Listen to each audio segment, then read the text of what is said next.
November 15th, 1986. Roberto Vasquez had been Diego Maradona's best friend since they were 12 years old. That's exactly why he never told Diego about the cocaine shipment hidden in the team bus. 200 kilos of pure Colombian powder. Roberto's debt to pay his brother's medical bills. One phone call that would change everything. Diego found the drugs during a routine practice. Roberto watched his best friend's face crumble as he realized what this meant. The World Cup, their dreams, everything they'd built together. What happened in the next 10 minutes became the most buried secret in Argentine football history. The cartel held emergency meetings because of it. And for 37 years, when people talked about Maradona's struggles, they never knew the real story. The night Roberto sold his soul. The night Diego chose loyalty over truth. Before we jump back in, tell us where you're tuning in from, and if this story touches you, make sure you're subscribed because tomorrow I've saved something extra special for you. The locker room at Argentinos Juniors smelled like sweat, liniment, and secrets. Roberto's hands shook as Diego stared at him across the narrow bench, the silence stretching between them like a taut wire ready to snap. Through the thin walls, they could hear the other players joking in the showers, oblivious to the cocaine residue still dusting Diego's fingertips from when he'd torn open the hidden compartment. How long? Diego's voice was barely a whisper. Roberto couldn't meet his eyes. 3 months. 3 months. Diego repeated the words like they were in a foreign language. Jesus, Roberto, 3 fucking months you've been running drugs through our team bus. It's not like that. Then what is it like? Diego shot to his feet, pacing the cramped space like a caged animal. Because from where I'm standing, it looks exactly like you used our friendship to turn me into a drug mule. The accusation hit Roberto like a physical blow. Outside, a car door slammed in the parking lot, and both men froze. Roberto's throat went dry. The cartel didn't make appointments. They're here for the shipment, Roberto whispered. Diego's face went pale. Who's here? Carlos Mendez's people. If they don't get those drugs... Roberto's voice cracked. They'll kill my brother, Diego. Miguel's surgery, the medical bills, I couldn't find any other way. So you decided to destroy both our careers instead? Footsteps echoed in the corridor outside. Heavy boots. At least 3 men, maybe 4. Roberto recognized the measured pace of Carlos's lieutenant, a man known simply as El Carnicero, the butcher. Listen to me. Roberto grabbed Diego's arm. When they come in here, you don't know anything. You found the compartment by accident. You never saw me touch it. Can you do that? Diego pulled away. You're asking me to lie to drug dealers. I'm asking you to save your life. The footsteps stopped outside their door. There's something else, Roberto said quickly. The shipment. It's not just cocaine. There are names in there. Politicians, judges, cops on the cartel payroll. If those documents surface, what documents? Hidden in the lining of the bags. A complete record of who Carlos owns in Buenos Aires. If the wrong people get hold of that information, the door handle turned. Diego moved faster than Roberto had ever seen him move on the field. In one fluid motion, he grabbed a towel from his locker and wiped his hands clean, then positioned himself between Roberto and the door. Carlos Mendez entered first, a thin man in an expensive suit that couldn't hide the violence in his eyes. Behind him came El Carnicero and 2 other men Roberto didn't recognize. Their faces were hard, professional. This wasn't their first collection. Gentlemen, Carlos smiled, but it never reached his eyes. I believe you have something that belongs to me. Diego stepped forward. I found drugs hidden in our team bus. I was about to call the police. Carlos's laugh was like broken glass. The police? How civic-minded of you, Diego. But I think we can resolve this between friends. We're not friends. No, Carlos agreed. But Roberto here. He's been a very good friend to us. Haven't you, Roberto? Roberto felt the weight of Diego's stare, the crushing realization of what his choices had cost them both. In the distance, he could hear the groundskeeper's radio playing a tango, the melancholy notes drifting through the November evening like a funeral march. The drugs are in my locker, Roberto said quietly. Roberto. No, Diego started. And the other materials? Carlos interrupted. Roberto hesitated. Those documents were the only leverage he had. the only thing keeping Carlos from killing him outright once this deal was done. But looking at Diego, his oldest friend, his brother in everything but blood, Roberto knew he'd already lost the only thing that really mattered. Everything's there, he lied. Carlos nodded to El Carnicero, who moved toward Roberto's locker with practiced efficiency. The cocaine came out first, brick after brick of pure Colombian product worth more than Roberto would make in 10 lifetimes. But when the man searched for the hidden documents, his face darkened. "Boss," El Carnicero said quietly, "the papers aren't here." Carlos's expression never changed, but Roberto felt the temperature in the room drop 10 degrees. That's unfortunate. Very unfortunate. Diego was watching this exchange with growing confusion, but Roberto could see the exact moment when his friend understood they were all about to die. Diego's body tensed, his weight shifting to the balls of his feet, the stance he took before making an impossible play. Carlos pulled a silver pistol from his jacket. "The documents, Roberto. Or I start with your friend here, and work my way up to people you actually care about." Roberto closed his eyes, thinking of his brother Miguel in the hospital bed, thinking of Diego's World Cup dreams, thinking of the choice that would haunt them both forever. When he opened them again, Diego was already moving. What happens next changed everything we thought we knew about loyalty, friendship, and the price of survival. But before we dive deeper into that pivotal night, I want to hear from you. Have you ever had to choose between saving someone you love and destroying someone you care about? Drop a comment below and hit that subscribe button, because tomorrow's chapter reveals the shocking decision that split apart the greatest friendship in football history. The sound of Diego's body hitting the concrete floor still echoed in Roberto's nightmares 35 years later. But that November night in 1987 belonged to another life, another man who still believed friendship could survive anything. The Roberto who woke each morning at 5 a.m. in his cramped apartment above the Academia Esperanza wasn't that man anymore. He'd buried that version of himself the same night they buried his brother Miguel. The coffee maker gurgled to life as Roberto stood at his kitchen window, watching the sun struggle through the smog hanging over Villa 31. 3 decades of managing a youth soccer academy in Buenos Aires's most dangerous barrio had taught him to read the morning like a weather report. Today felt heavy, the kind of weight that settled in his bones and whispered warnings he couldn't quite decipher. His reflection in the window showed a man carved hollow by secrets, 58 years old, with gray stubble and eyes that had seen too much.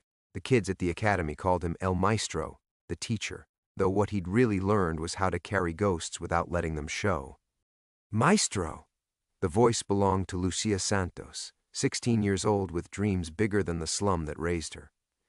She appeared at his door every morning at 5:30, soccer ball tucked under her arm, ready to practice before the academy officially opened. "The goal net is torn again." Roberto smiled despite himself. Lucia reminded him of Diego at that age. The same hunger, the same refusal to let circumstances define her limits. She was the daughter he'd never had, the future he was trying to protect from the past that wouldn't stay buried. "I'll fix it after breakfast," he promised, pulling on a worn Argentinos Juniors jacket that predated his exile from professional football. The academy sat on a triangle of cracked concrete between 2 tenements, its chain-link fence patched with wire and hope. Roberto had built it from nothing, using the settlement money from a lawsuit he'd never spoken about publicly, funded by guilt that compounded like interest over the decades. 43 kids called this place home, their sanctuary from the drugs and violence that ruled the streets beyond these gates. As Roberto repaired the goal net, his hands moved automatically, muscle memory from countless mornings like this one. But his mind wandered to the letter that had arrived yesterday, still unopened on his desk. The return address bore the seal of Diego's estate. 3 months since the funeral, 3 months since Roberto had stood at the back of the crowd, watching from a distance as Argentina buried its greatest son. The newspapers had called it a heart attack, natural causes for a man who'd lived hard and burned bright. But Roberto knew Diego's heart better than most, knew it was strong enough to survive cocaine, weak enough to break from betrayal, and stubborn enough to keep beating long after it should have stopped. "Maestro, you're bleeding." Roberto looked down to find his thumb split open where the wire had bit deep. Blood dripped onto the grass, dark against the morning dew. Lucia was beside him with a first aid kit she'd produced from nowhere, her small hands surprisingly gentle as she cleaned the wound. "You were thinking about him again," she said quietly. She was too observant, this girl, too smart for her own good. Roberto had never mentioned Diego by name, but kids in the barrio understood loss instinctively. They could smell grief the way animals sensed storms. "Sometimes the past doesn't stay where you put it," he admitted. "My grandmother says the dead visit us when they have unfinished business." Roberto's blood chilled. "Your grandmother watches too many soap operas." But Lucia's dark eyes held an old soul's wisdom. "She also says some secrets are too heavy for one person to carry alone." Before Roberto could respond, the academy's gate rattled. Carlos, the groundskeeper, was pointing toward the street with obvious agitation. Through the chain-link fence, Roberto could see what had caught the old man's attention: a black sedan with tinted windows, engine running, positioned with a clear view of the academy entrance. The same kind of car that used to follow Roberto home from the hospital during Miguel's final weeks. The same kind that had circled the block on the anniversary of that night, every year for the first decade, before gradually fading into memory. Roberto's throat went dry. He'd assumed they'd forgotten about him, written him off as a broken man who posed no threat to anyone. But standing here with Lucia's innocent trust warming his chest and 42 other children depending on the sanctuary he'd built, Roberto realized how much he still had to lose. The sedan's window rolled down just enough for morning sunlight to catch on something metallic inside. Not a gun. Roberto's eyes weren't sharp enough at this distance to be certain. But 35 years of looking over his shoulder had taught him to recognize the shape of danger. He finished bandaging his thumb with steady hands, though his pulse hammered against his wrists. Whatever was coming, it would have to wait until the children were safe. That much, at least, he could control. But deep in his chest, Roberto felt the familiar ache of old wounds splitting open, and he wondered if Diego's ghost had finally come to collect what the living had left undone. The black sedan sat motionless for exactly 17 minutes. Roberto counted each one as he guided the early morning training session, his eyes never straying far from the street. When it finally pulled away, disappearing into the maze of Villa 31's narrow streets, Roberto felt no relief. In his experience, watchers who left always came back. "Lucia, take the others inside," he called, forcing his voice to remain steady. "Practice passing drills in the gymnasium." She shot him a questioning look but obeyed, herding the younger children through the academy's front door like a protective older sister. Roberto waited until their voices faded into the building before walking to his office, the unopened letter from Diego's estate weighing on his mind like a loaded gun. The envelope sat exactly where he'd left it yesterday, pristine white against the chaos of his desk. Roberto's name was written in elegant script across the front, not Diego's handwriting, but formal, legal. He'd been avoiding it for 3 days, telling himself there was nothing Diego could say from beyond the grave that would change anything between them. He was wrong. The letter was brief, typed on expensive stationery bearing the letterhead of Buenos Aires's most prestigious law firm, but attached to it was something that made Roberto's hands tremble, a handwritten note in Diego's familiar scrawl, dated just 2 weeks before his death. "Roberto, if you're reading this, then the heart that survived Napoli, cocaine, and 35 years of guilt has finally given out. The lawyers have instructions to deliver this only after my funeral. Coward's timing, I know, but some conversations are easier when one party can't argue back. I need you to know I remember everything about that night. Every word, every choice, every lie we told ourselves afterward. But there's something I never told you, something I discovered years later when my own addictions led me into dark places. The documents you hid from Carlos Mendez that night, the ones that listed every politician, judge, and cop on his payroll, they surfaced eventually. Not through the police or prosecutors, but through channels you wouldn't expect. They ended up in the hands of a journalist named Elena Vasquez. She was Miguel's girlfriend, Roberto. The one he never told you about because he knew you'd worry. Elena was 3 months pregnant when Miguel died. She spent the next decade using those documents to systematically destroy Carlos's network from the inside, not for justice, but for revenge. She wanted Carlos to know what it felt like to lose everything that mattered. She succeeded. Carlos lost his territory, his connections, his protection. But she also lost herself in the process. The child, your nephew, grew up never knowing his father's name or his uncle's face. Elena made sure of that. She believed the Vasquez blood carried a curse. I'm telling you this because Elena is dead now. Cancer, last year. And the boy she raised has started asking questions about his father. His name is David Herrera, and he's been searching for information about Miguel's death. Sooner or later, that search will lead him to you. But there's more. Carlos Mendez was released from prison last month. Early release for good behavior, which means he bought himself out, just like the old days. And according to sources I still trust, he's been asking questions about the Academia Esperanza, about El Maestro who trains children in Villa 31. He knows where you are, Roberto. He's always known. The sedan you've been seeing isn't surveillance. It's a message. Carlos wants you to know he's coming. Wants you to spend sleepless nights remembering what happened to the last person who crossed him. But I think there's something else he wants more than revenge. Those documents Elena used, they were copies. The originals are still out there, still dangerous to people in power. Carlos thinks you know where they are. He's wrong, but men like him don't accept wrong answers. I'm leaving you something that might help. Check safety deposit box 447 at Banco Nacional on Corrientes. The key is taped under the bottom drawer of my mother's dresser, the one she left to me in her will. You remember that dresser, don't you? You helped me move it into my first apartment after we signed with Argentinos Juniors. Inside that box, you'll find everything I managed to gather about that night over the years. Police reports, witness statements, photographs. Evidence that the official story was bullshit from start to finish. Roberto, I need you to understand something. Miguel's death wasn't your fault. It was mine. I made a choice that night to protect you, but I didn't think it through. I didn't consider the ripple effects, the way tragedy spreads like infection through families. Carlos killed your brother to send a message, yes. But the message wasn't about the drugs or the money or even the documents. It was about what happens when someone makes Carlos Mendez look weak in front of his men. When I disarmed El Carnicero that night, when I took his gun and pointed it at his boss, I signed Miguel's death warrant. I've carried that knowledge for 35 years. Now it's time for you to carry the truth instead of the guilt.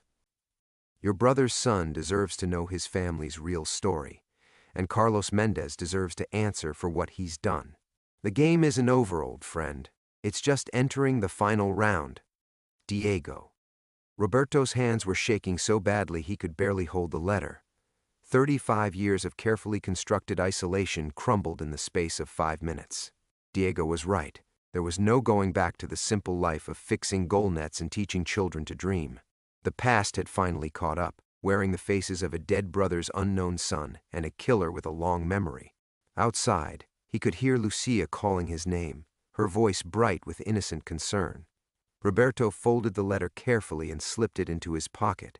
Whatever was coming next, at least now he knew he wouldn't be facing it blind. The war that began in that locker room in 1987 was about to reach its final battle. Roberto forced himself to walk outside with steady steps, Diego's letter burning like acid in his pocket.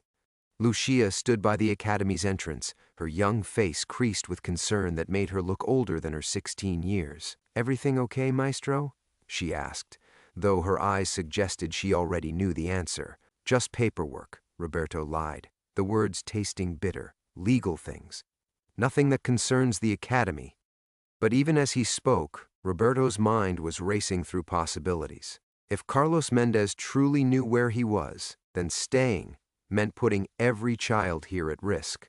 If he ran, it meant abandoning the only meaningful thing he'd built since Miguel's death.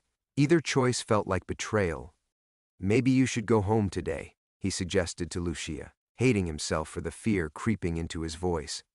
"Tell the others too. Family day." Lucia's expression sharpened. She'd grown up in Villa 31, where unexplained absences and sudden departures were fluent in the language of danger. "This is about the car, isn't it? The one that's been watching us." Roberto started to deny it, but the lie died on his lips. This girl had survived 14 years in one of Buenos Aires' most violent neighborhoods. She deserved better than his clumsy attempts at protection through ignorance. "There might be some complications," he admitted carefully. "Old business that needs settling. Nothing to do with any of you." "Everything to do with us," Lucia corrected firmly. "This is our home, Maestro. These kids don't have anywhere else to go." The truth of that hit Roberto like a physical blow. Half the children at Academia Esperanza were orphans or runaways. The other half came from families too broken or desperate to provide proper care. For all of them, this cracked concrete triangle represented safety, purpose, hope.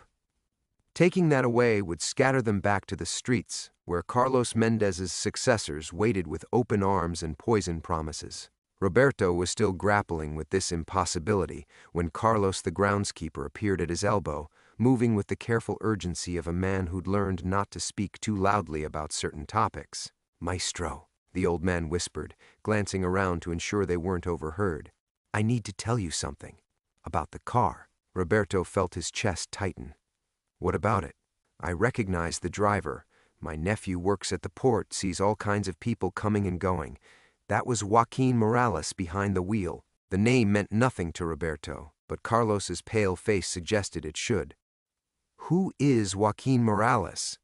"He works for—" Carlos swallowed hard, the words clearly difficult. "For the man they call El Jefe now, the one who took over from the old bosses after they went to prison." Roberto's blood turned to ice water. Even in his self-imposed exile, he'd heard whispers about El Jefe, a new kind of criminal who operated with corporate efficiency and political connections that reached the highest levels of government. If Carlos Mendez was working with or for this organization, "You need to understand," Carlos continued, his voice barely audible. "When Joaquin Morales visits somewhere, it's not just surveillance. He's mapping, learning routines, identifying vulnerabilities. My nephew says he's seen Joaquin drive past places right before they disappear." "Disappear?" "Burned out. Shut down, sometimes just empty one morning, like nothing was ever there." Roberto looked around at the academy, at the freshly repaired goal net, the painted mural depicting famous Argentine players, the small garden where Lucia grew vegetables for the younger children.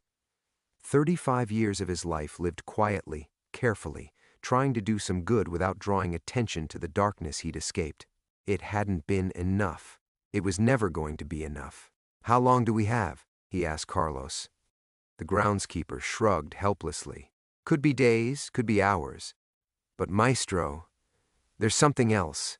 My nephew mentioned seeing Joaquin with a younger man, mid-20s, dark hair, asking questions about the academy, about someone called El Maestro specifically." Roberto's throat closed. Miguel's son.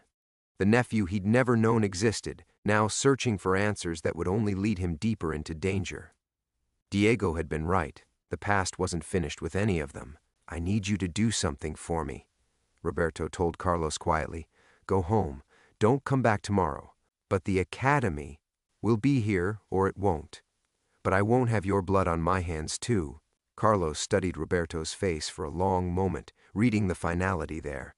Then he nodded once and walked away without another word, his shoulders bent with the weight of unspoken understanding. Roberto watched him go, then turned back toward the academy where Lucia was organizing the afternoon training session, her voice bright with the kind of optimism that only existed in the young. Inside his pocket, Diego's letter felt like a ticking bomb. The war was coming whether Roberto wanted it or not. The only question now was whether he would face it as the broken man he'd become, or find some fragment of the fighter he used to be.